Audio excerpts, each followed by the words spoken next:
Hello friends, welcome to update with English में आप सभी का बहुत बहुत स्वागत है। तो आज मैं फिर आपके सामने एक और स्टोरी के साथ हूँ जिसका टाइटल है wild chimpanzees.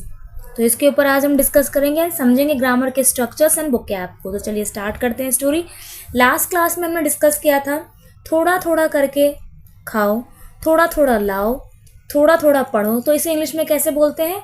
Eat little by little, यानी थोड़ा थोड़ा करके खाओ, थोड़ा थोड़ा करके लाओ, ब्रिंग लिटिल बाय लिटिल, यानी वर्ब की फर्स्ट फॉर्म लगाएंगे हम और लिटिल बाय लिटिल का यूज़ करेंगे। और मैंने होमवर्क में आपको बोला था थोड़ा थोड़ा करके समझो, आई थिंक मुझे भी याद नहीं आ रहा, शायद यही बोला था, to understand little by little, है ना। तो चलिए आज स्टार्ट करते हैं स्टोरी को। Let's read and appreciate. I had a wonderful supportive mother, मतलब मेरे पास थी एक बहुत ही अच्छी सपोर्टिव मदर तो वैसे भी हमेशा सपोर्टिव होती है, वंडरफुल मतलब बहुत अच्छी। She encourage me to follow my ridiculous dream to go to Africa and live with animals. तो कह रही हूँ वो मुझे एनकरेज कर, देखिए माँ अच्छी होती है लेकिन कुछ माएँ होती हैं जो बच्चों को हर चीज़ के लिए सपोर्ट करती हैं, ठीक है, चाहे उनकी ड्रीम कितने भी किसी तरह के भी स्ट्रेंज हो। तो जैसे ये लड़की है, इसकी ड्रीम थोड़ा स्ट्रेंज में था। स्ट्रेंज क्यों है मैं आगे आपको पता चल जाएगा। रिडिकुलस का मतलब क्या होता है? वेरी सिली और अनरीजनेबल, कि मतलब जिसका कोई मतलब ही नहीं हो, कारण बिना कारणवश, ठीक है। क्योंकि उसकी ड्रीम क्या थी? She encourage me to follow my ridiculous dream to go to Africa, कि अफ्रीका जाना था और जानवरों के साथ रहना था। तो इस तरह की ड्रीम के लिए कोई मदर कैसे सपोर्ट करेगी, और जो करेगी वो बहुत ही वंडरफुल होगी, यही हो सकता है ना। इसलिए वो कहती थी कि मेरी मम्मी बहुत वंडरफुल और सपोर्टिव है। Everyone else laughed at me, but she said, Jan, if you really want something, you work hard, take advantage of the opportunity and never give up. तो कहती है वो कि सब हंसते थे मेरे इस ड्रीम के ऊपर, क्योंकि सही बात है, ड्रीम भी उसका कितना स्ट्रेंज है कि एक तो वो अफ्रीका जाएगी और जानवरों के साथ रहेगी। तो खुद सोचिए किस तरह का ड्रीम है ये।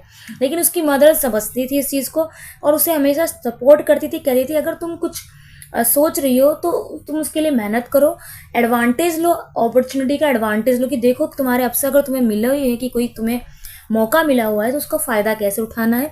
और कभी भी गिव अप मत करो, गिव अप मतलब कभी भी हारो मत। You will find a way, तुम्हें रास्ता जरूर मिलेगा। You will find a way, तुम्हें रास्ता मिलेगा। ओके, विल लगाए, दैट मीन्स फ्यूचर टेंस की बात हो रही है। I was fortunate enough to meet the late Lucius Leakey, कि मैं बहुत भाग्यशाली हूँ कि मैं लेट लूसियस लीकी से मिली, the famous paleontologist who gave me this amazing chance to go and try to find out about the wild chimpanzee, जिसने कि मुझे एक चांस दिया कि मैं वाइल्ड यानी जंगली चिंपैंजी से मिलूं। पैलेंथोलॉजिस्ट कौन होता है? पर्सन हु स्टडीज फॉसिल्स, कि जो जीवाश्म ईंधन की ये सब की जो स्टडी करते हैं ना, उसको हम कहते हैं पैलेंथोलॉजिस्ट, ठीक है। अगर इसको मैं थोड़ा और डिस्क्राइब करने की कोशिश करूँ, आपको तो पता ही है जीवाश्म जो सालों से चीज़ें रखी होती हैं उस चीज़ की बात हो रही है ना। तो आगे बढ़ते हैं स्टोरी के ऊपर और डिस्कस करते हैं, ठीक है। तो फिर उसके बाद क्या होता है फ्रेंड्स, थोड़ा मैं एक बार और कुछ बता दूं आपको। किसके ऊपर बताना था मुझे बताना था फ्रेंड्स आपको, जीवाश्म में क्या होता है। जीवाश्म जो होता है एक वैज्ञानिक ने साइंटिफिक नेम है जो रिकॉर्ड के माध्यम से पृथ्वी पर जीवन के इतिहास की, मतलब हिस्ट्री जो है कि पृथ्वी पर पहले क्या क्या चीज़ें रहती थी, किस तरह से इंसान रहते थे, जानवर थे, उनका अध्ययन यानी उनकी स्टडी की जाती थी, ठीक है। तो ये होता है आपका पैलेंथोलॉजिस्ट, यानी जो स्टडी करते हैं कि पृथ्वी पर किस तरह से लोग रहते थे, उनकी हिस्ट्री को।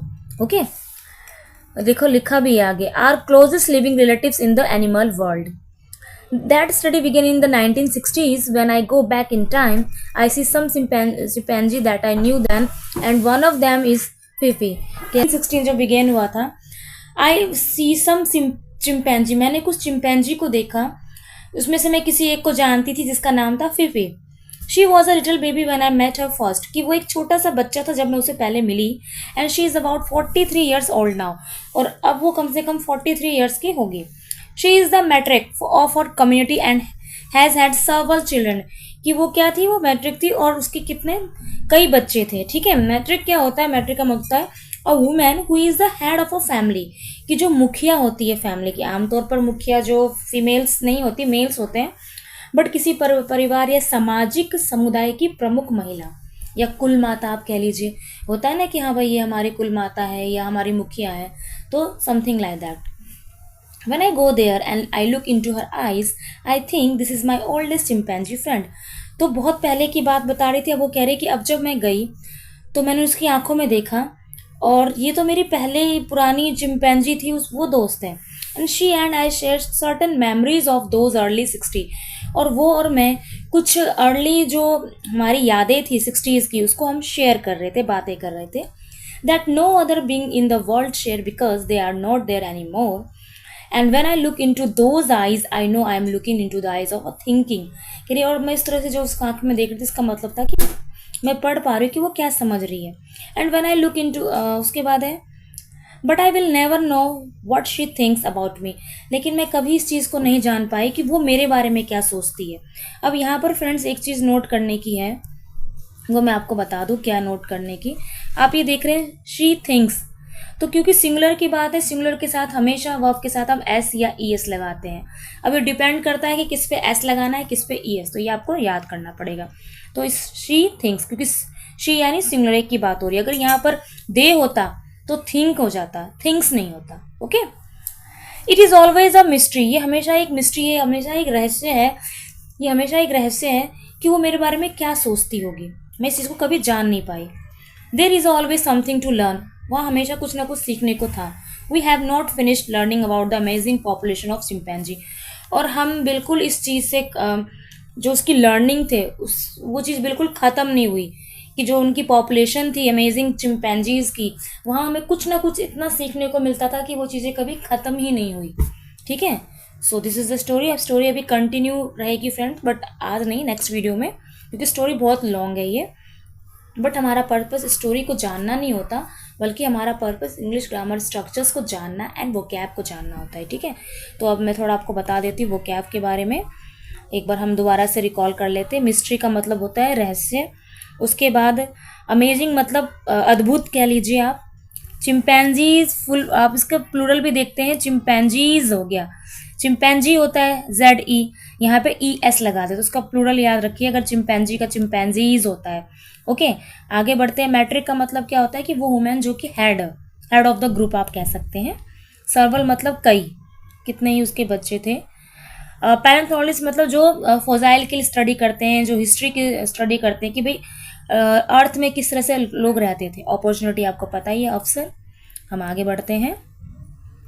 सो दीज आर वोकैब। रेडिकुलस का मतलब क्या होता है कि सिली यानी बेवकूफ़ और अनरीजनेबल, इसका कोई मतलब नहीं बनता, क्योंकि उसका ड्रीम भी अनरीजनेबल है ना कि वो अफ्रीका जाके जानवरों के साथ रहेगी। So these are vocabs. तो मिलेंगे नेक्स्ट वीडियो में, इसकी स्टोरी को कंटिन्यू करेंगे नेक्स्ट पार्ट में। Till then take care, bye bye.